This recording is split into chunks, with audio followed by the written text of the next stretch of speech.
Hello, hello, hello. It is Tuesday the 12th. It is primary here in America, so a lot of folks are voting today.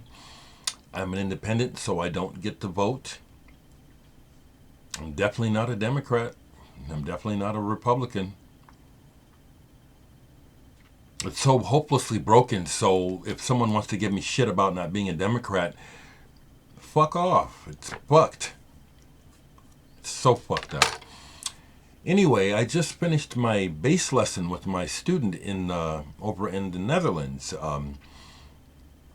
and so it's kind of got me charged up here. We took a week off, and I thought maybe I was done, and but the get on this morning, and the young man shows me what he's been doing, and it's really helping. He's helping me. So that's that this morning. I do have some music to talk about, but mostly this is just kind of a check-in. Um, I'll talk about the music and then I'll ramble a little bit because I do have things on my mind. And these are bizarre times. Right now getting more bizarre, not less. Okay, so a couple weeks ago now, I was about ready to give up. A couple weeks ago, after doing that order with Laser's Edge, I got the bug and I started looking around. And I was noticing that Ryuichi Sakamoto had some new soundtracks out and that they were on vinyl. I really want them. So I went ahead and took a chance. For me, it was taking a chance and ordering online through another person, through Discogs. I've had bad luck with Discogs. And I was about to feel that way with this one because it was like going on 2.5 weeks. Where's the frickin' records? Well, they finally came yesterday. And the one thing I don't particularly like about ordering online is that you can't avoid the splitting of tops unless the people are conscientious enough to take them out, and sometimes they will. But Sakamoto has two recent soundtrack releases, and he's one of my favorites musicians in the world. So I got them. The soundtrack to the science fiction movie Proxima. I love this music. It's very, very awe-inspiring. Sakamoto has a way with his chord phrasings and the way that he sees chords. It's a beautiful. Is that the right word? Voicings. Yeah, he doesn't use a lot of the usual voicings on the chords, and so they become these different things. This is really awe-inspiring and beautiful. I checked out the trailer to the movie. Generally speaking, a good soundtrack has no bearing on whether or not I want to see the movie. Do I want to see the movie as a result of this soundtrack? No. Actually, I saw the trailer. I got the best part, which is the music.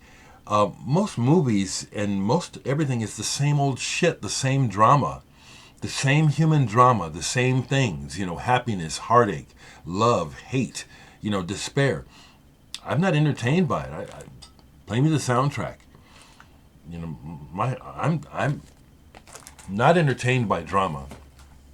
Really, not entertained by it at all. In music, yeah. But the same old shit of people hurting each other and the same old round and round and round, I'm not interested in seeing that. No. That's why I don't watch movies. The other one I got is another soundtrack. I checked out the trailer. I don't care about that movie at all.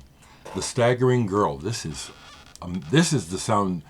This is the Sakamoto I'm after. This is so gorgeous. And also he does the main theme with a beat. Sakamoto and Hosono and YMO have always been pioneers of the electro beat to me.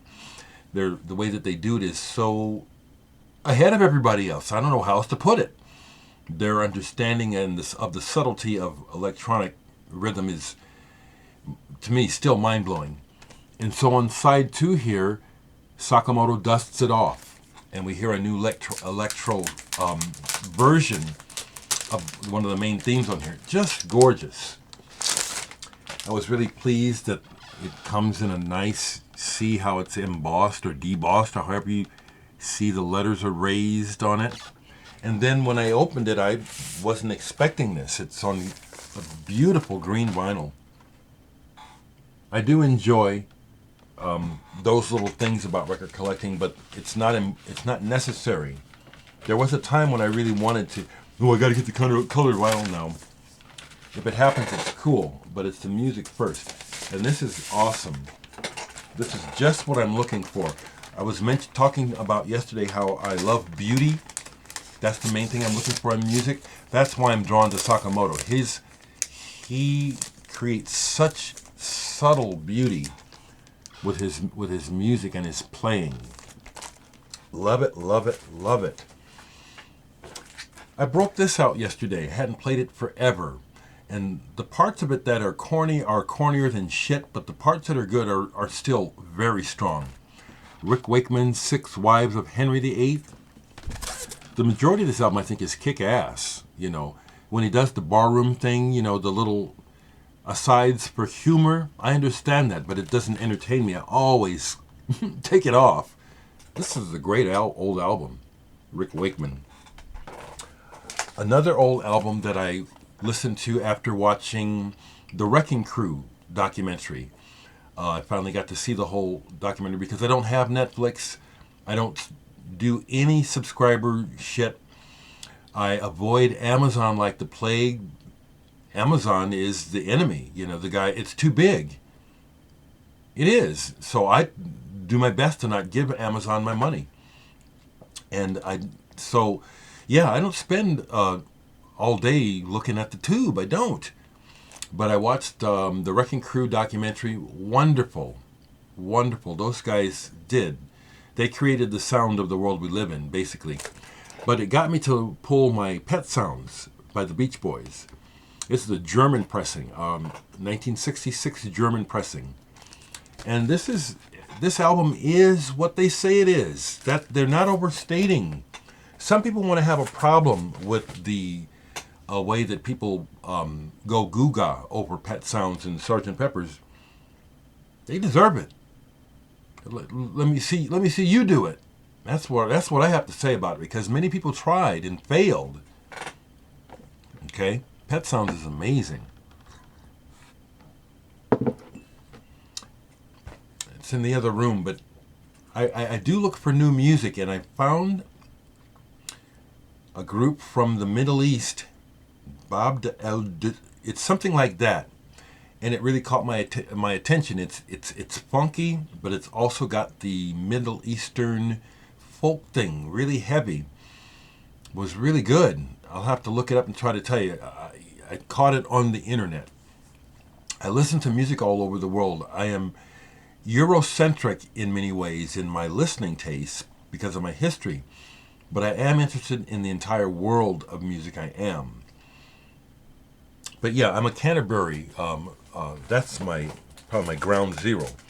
But I listen to music from all over the world. I do. I love people. This is, I guess, going to be kind of short. Again, the news is flabbergasting. That asshole Trump, the way he walked out of the press conference yesterday, and we're stuck with him. That petulant child, so unqualified. Such a disaster. So, what am I up to today? I finished my bass lesson for the day. Feeling good about it because the young man is improving. And it's like, I tell him, honestly, I'm at pains, how to tell you anything because I'm self-taught. But the things that I show him, he's picking up on, and it's showing in his playing. So I'm gratified by that.